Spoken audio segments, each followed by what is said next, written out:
இது பாத்தீங்க எங்க தங்க பிள்ளைய பாத்தீங்களா? ஒன்றும் தெரியாத மாதிரி பாசமா மடியில வந்து தலையை நிச்சு நிக்கிறான். என் தங்க முன்னாடி வேணும், மிச்சம் வேணுமா? இந்த பாருங்க, எல்லாம் எதுக்காக? இந்த க்ரீம் பிஸ்கெட்காக.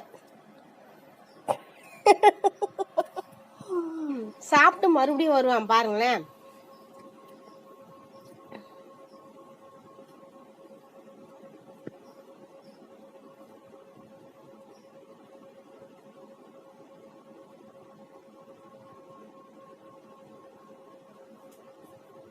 இந்தா இந்தா வேணுமா?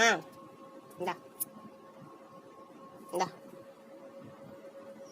பிஸ்கெட்காக எப்படிலாம் அட முடிக்கிறான்னு பாருங்க. இந்த வீடியோ உங்களுக்கு பிடிச்சா லைக் பண்ணுங்க, ஷேர் பண்ணுங்க, எனக்கு கமெண்ட் பண்ணுங்க, என்னுடைய சேனலுக்கு சப்போர்ட் பண்ணி சப்ஸ்கிரைப் பண்ணுங்க. தேங்க்யூ, பாய். அப்போ இங்க பாரு, இங்க பாரு. அப்போ சொல்லிடுறான். அப்போ அவர் சொரியதுல இன்ட்ரெஸ்ட். பாய் சொல்லிடுறாங்க. பாய் சொல்லு. இங்க பாப்போ, இங்க பாரு. இந்தா இந்தா பிஸ்கெட் பிஸ்கெட் பிஸ்கெட் பைத்தியம். பாய்.